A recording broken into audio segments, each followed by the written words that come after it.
Hi hello welcome to cricket మావా. మొదటిసారి మన ఛానల్ చూస్తున్న వాళ్ళు సబ్స్క్రైబ్ చేసుకోండి, అదేవిధంగా ఒక లైక్ వేసుకోండి, అదేవిధంగా క్రికెట్ అప్డేట్స్ కోసం, అదేవిధంగా మన టీమిండియాకి సంబంధించినటువంటి ప్రతి మ్యాచ్ అప్డేట్ కోసం అయితే మన ఛానల్ని సబ్స్క్రైబ్ చేసుకోండి, సపోర్ట్ చేయండి. ముందుగా వీడియోలోకి వెళ్ళే ముందు, ఏదైతే మొదటి వన్డే మ్యాచ్లో స్పిన్ గండాన్ని దాటుకోలేక భారత జట్టు ఆల్మోస్ట్గా మ్యాచ్ చేజారుతుందన్న క్షణం నుంచి మళ్ళీ మ్యాచ్ విజయం సాధిస్తుందన్న ఆశలకు తీసుకొచ్చి శివం దూబే, అదేవిధంగా ఆ తర్వాత హర్షదీప్ వెంటనే ఎల్బిడబ్ల్యూ అవుట్, ఇద్దరు అవుట్ కావడం, మ్యాచ్ టై అవ్వడం, ఇదంతా కూడా చూసాం.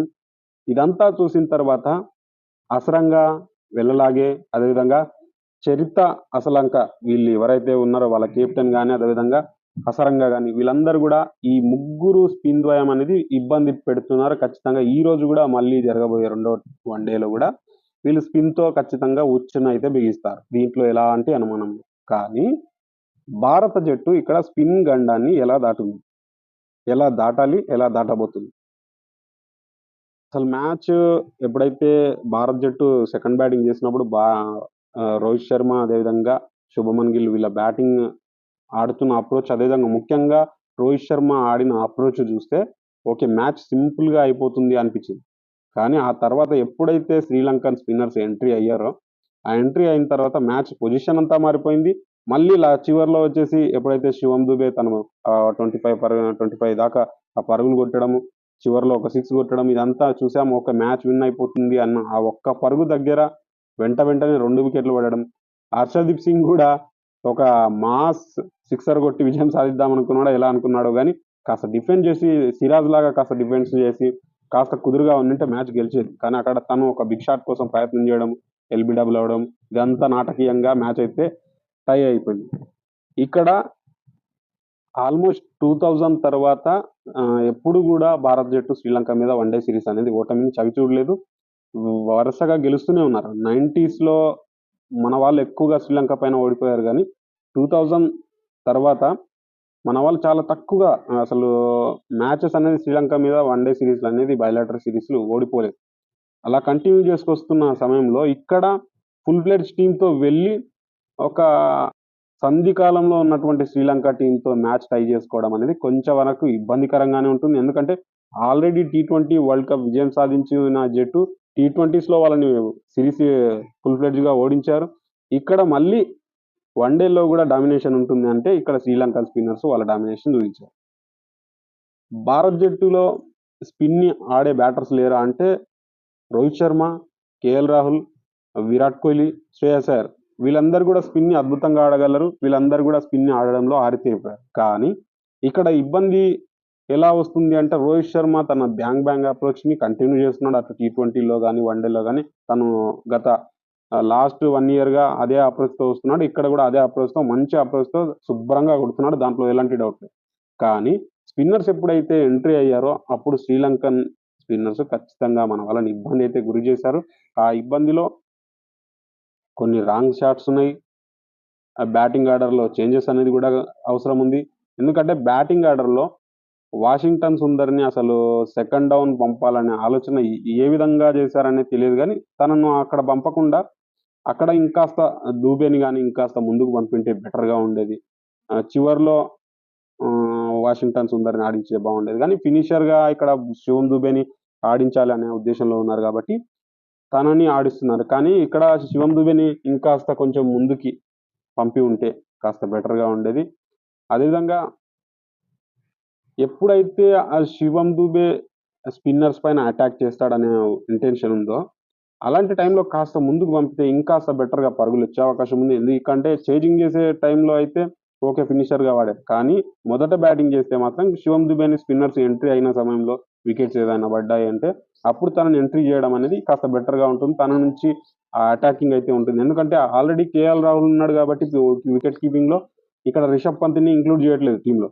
రిషబ్ పంత్ ఇంక్లూడ్ చేసి రిషబ్ పంత్ ఉండి ఉంటేనేమో స్పిన్నర్స్ మీద తన అటాక్ వేరే విధంగా ఉంటుంది. లైన్ అండ్ లెంత్ దెబ్బతీస్తాడు. అది డిఫరెంట్ స్టైల్.